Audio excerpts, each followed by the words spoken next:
Numerical series 14.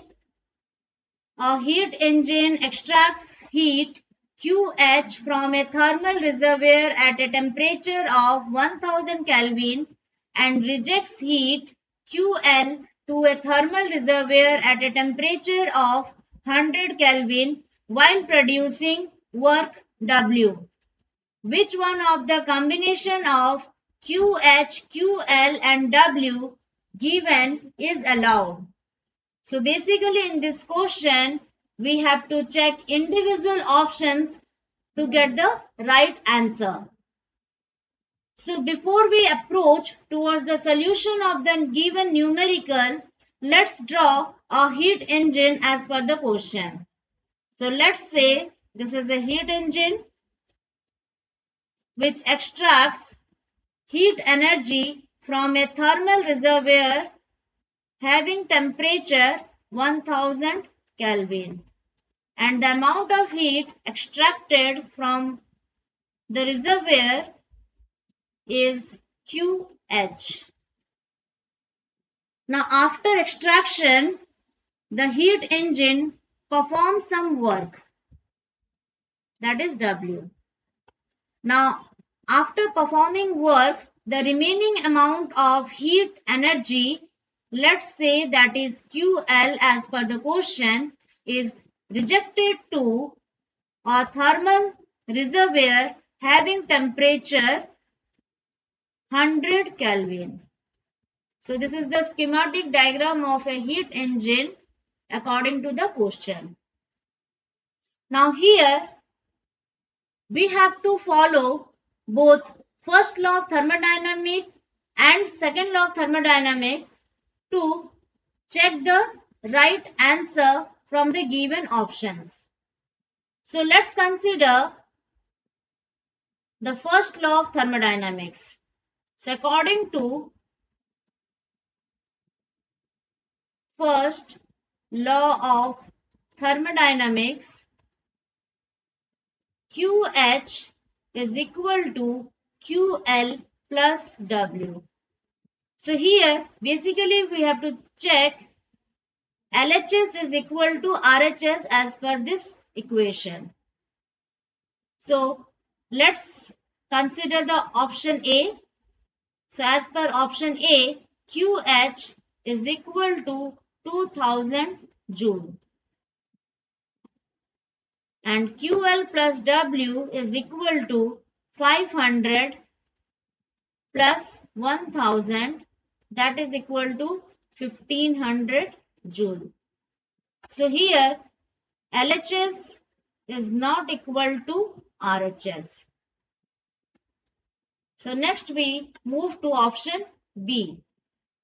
Option B, here it is QH is equal to 2000 Joule and QL plus W is equal to 750 plus 1250. So that is equal to 2000 Joule. So here LHS is equal to RHS.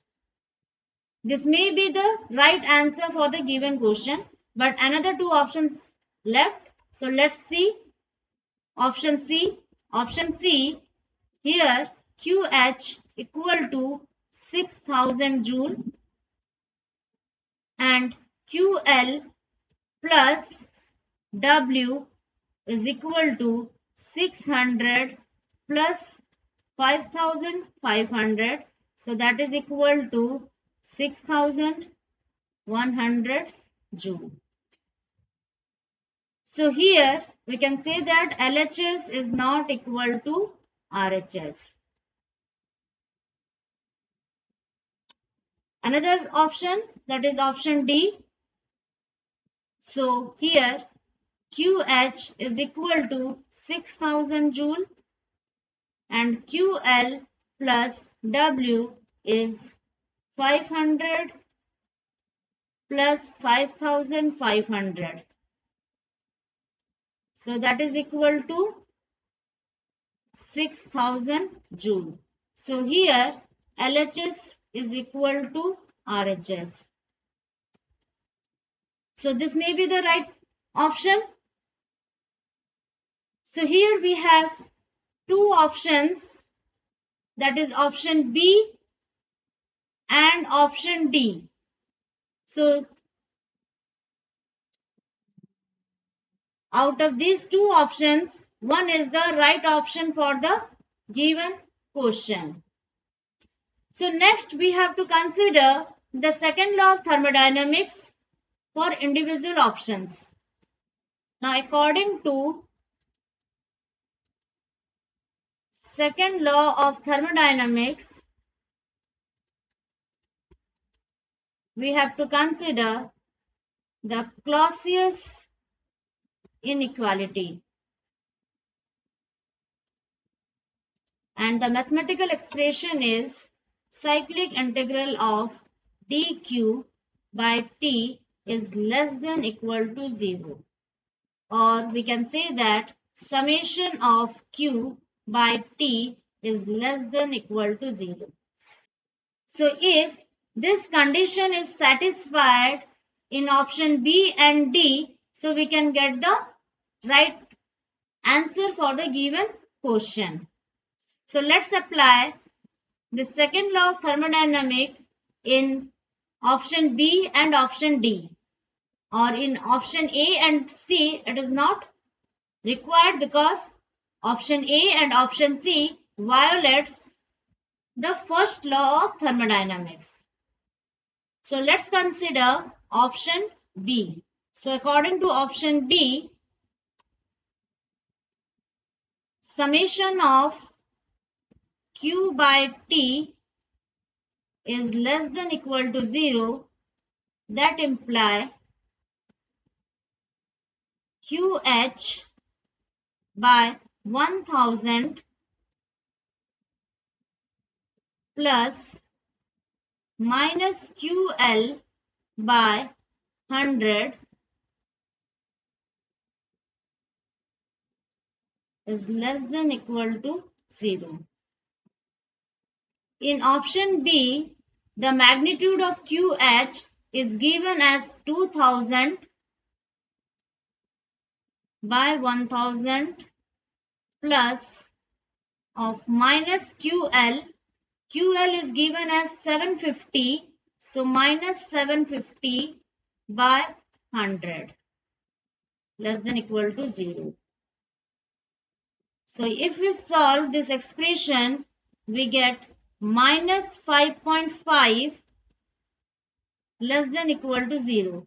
See, this minus 5.5 is less than 0. So this is, or we can say that the option B may be the right answer for the given question.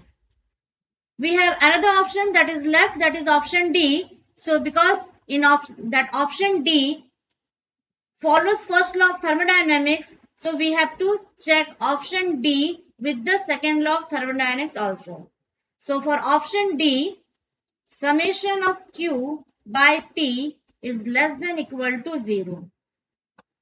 So this is written as QH by 1000 plus of minus QL by 100 less than equal to 0. I think it is clear why we consider minus sign here.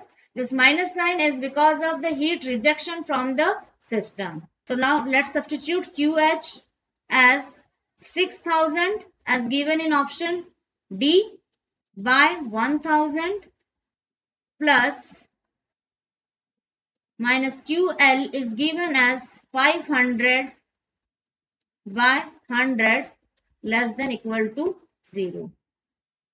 So if we solve this expression, we get 1 which is less than equal to 0. But we know that this 1 is not equal to 0 or it is not less than 0. So this option D violates second law of thermodynamics. but it follows first law, but it violates second law of thermodynamics.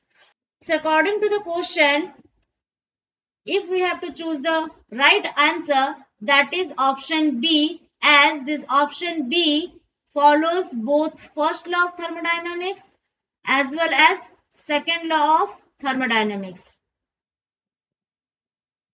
Thanks for watching. See you in the next video.